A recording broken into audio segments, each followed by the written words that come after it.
we know this is the 200th Dynamite. This is a pretty big deal for AEW. What does this mean in terms of getting this far for AEW with episode 200 of Dynamite? It's a big milestone. Any milestone is a great milestone, but you get to 100, okay, you're moving.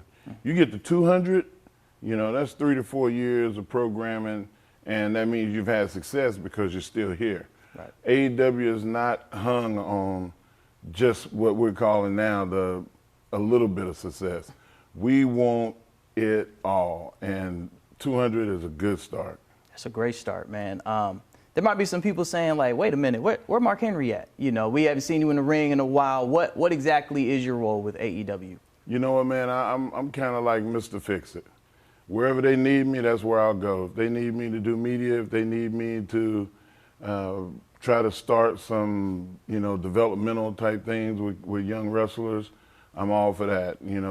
I talk to a lot of the older wrestlers about psychology, what it is that's going to make them great, not just good, but great. And I enjoy that role. We will be here all day listening to all the top guys you've worked with, been in the ring with, right? We'd be here for a minute. What did those guys have that you're trying to teach the young guys in AEW? Timing, confidence, and where, when, and how. Those are the important things. Like, we always, in pro wrestling, you see people like, they say, come on. You ever see The Rock say to bring it? There's so many of those, but a lot of times you have to be able to say, come on, but also slow down. And those are complicated things that take time to learn. And man, they're doing a really, really good job so far. That's awesome. I know people love the fact that you have this eye for talent. Mm-hmm. I heard you say it was a gift from God, that ability to discern who could make it and who could not. What are you discerning? What are you seeing in different guys and women? Everybody knows that one person, they may not be all there, but when they walk in a room, everybody goes, wow, who's that? That's the first thing I look for. That it's a extra quality. It's that je ne sais quoi, if you will. Then I look for intelligence. Mm-hmm. Can this person complete a sentence correctly? Then I look for the thirst for being successful, ambition. And driven people are willing to go the extra mile. So there's a bunch of factors that I look for, but the main thing is that what you can't teach is when somebody walks in the room and everybody in the room goes, wow, who's that? You know him? You know her? I look for that. Okay. And we know, so like Jade is from Florida.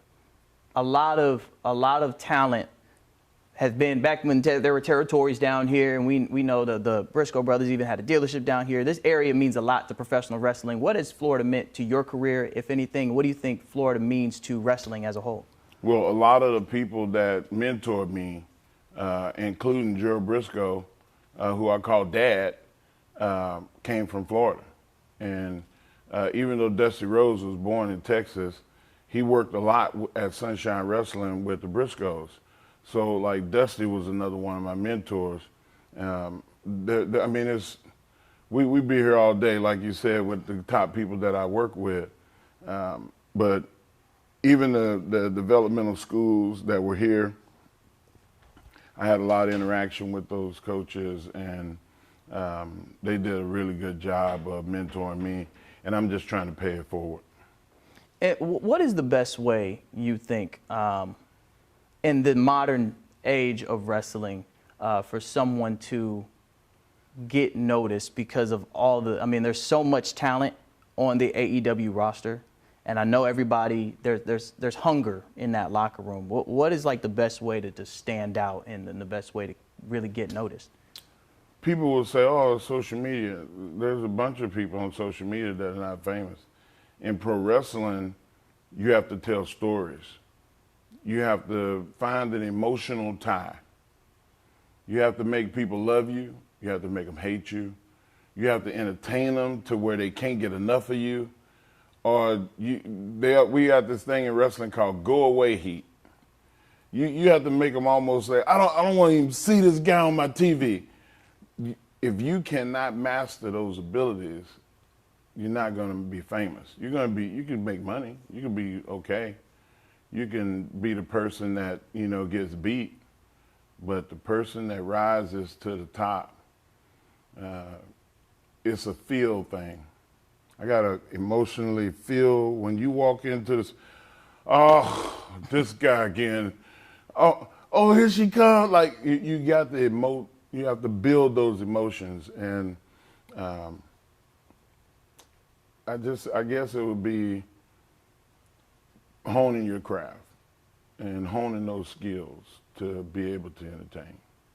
I know, for you, as you were talking about that, all I could think of when you were doing Hall of Pain, and people were like, "Oh Lord, Mark Henry about to come hurt somebody." It's not. Is that what you were kind of mentioning there? Was that it for you in your career when you were able to get that go away heat? I never got to the go away heat status. I always got to the, oh my God, here he come again, like this. And people, I could walk in the room and I could just see all the air go, oh shoot, like because they knew that they starred the person that they love, that I was gonna make them very unhappy within the next 5 or 6 minutes. And that's a gift, that's a talent. And I enjoyed every moment that I had. But even iron wears out and Father Time is undefeated. Yeah.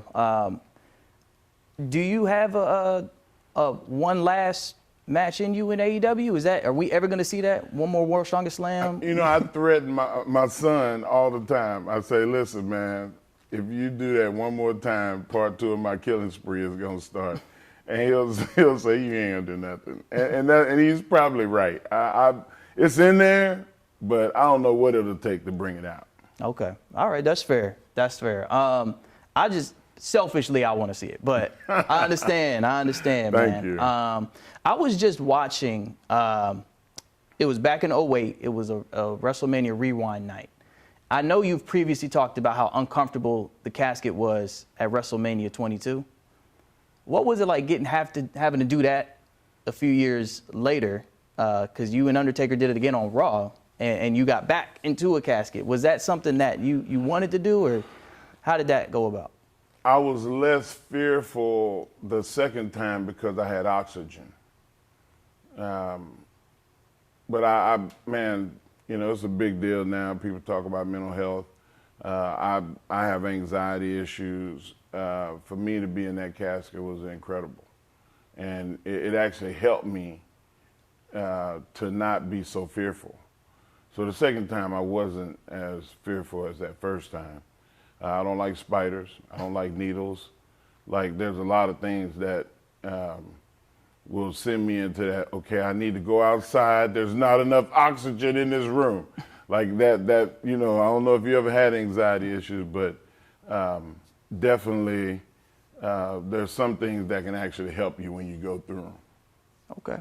See, and that you think that was an instance that helped? Yeah, I did. Wow. Okay. So when people say, what did The Undertaker do for your career? He put me in a casket. Yeah. Help me with my anxiety. He buried me. He buried me. Help me with my anxiety. So you have also mentioned before that when you look at the talent in the AEW locker room, you see hunger. You see this want to be great in different guys. Who are some of the people that's like, you need to keep a watch out for this young man, this young lady, because they're going to be great? Man, Orange Cassidy, always asking questions. Darby Allin, another one. Will Hobbs, Wardlow, Athena, Jamie Hayter. Like there's some people that are really hungry and want to be great. They want to be successful. They want their names to outlive their career expectancy. I love that in young people. I love to see people that want to be better. And we have our elite guys, the MJFs of the world. Like, they want to be really great. They want to be looked at as the best wrestler that ever lived. And that's high praise. That's rarefied air. But just the thought of wanting to be that, I respect that. Yeah. And it's, I mean, you just look at the product and you can tell it's just they're hungry. They want to have something that people remember. They may not remember the name of the person, but I remember when you did that move or when you said this to that person. And it takes time. Yeah. It takes time. It's only been 3 years. That's true. Like at 5 years, 10 years, we'll have enough of a sample size that you can start talking about history. Yeah. So just to kind of draw back on the names you worked with a bit, we've heard your Mount Rushmore, but I actually got a question from one of my wrestling buddies in a group chat, and he was like, I wonder who is on Mark Henry's Black Wrestling Mount Rushmore, and if you would put yourself on there. It would be hard for me to put myself on there just because of being humble and being respectful to the history of wrestling. I would have to put Ernie Ladd on that list. I would have to put Jim Mitchell on that list. He was the original Black Panther. He was the guy that actually broke the color line. Bobo Brazil was great, and the winner and the victor gets to tell the story about history, but that was a falsehood saying that Bobo was the guy that broke the color line. It was Jim Mitchell. I would have to say The Rock. You know, even though his career was short, everybody knows what happened. He moved on and did greater things, but there was nobody more electrifying and more attention getting and money getting than The Rock. And I have to say JYD because of how he inspired me and how I never knew that as an African American, I could feel that way about something. And, you know, Andre the Giant was my favorite wrestler, but JYD was the one I identified the most with. So that would be my Mount Rushmore. Okay. I ain't got no argument against that. That's a solid. What am I going to say? And it's all opinion based. Yeah. Everybody's going to have a different Mount Rushmore. How far off would Ron Simmons be from making that? He's the outlier. Oh, okay. He's 5 because of how much he taught me and mentored me.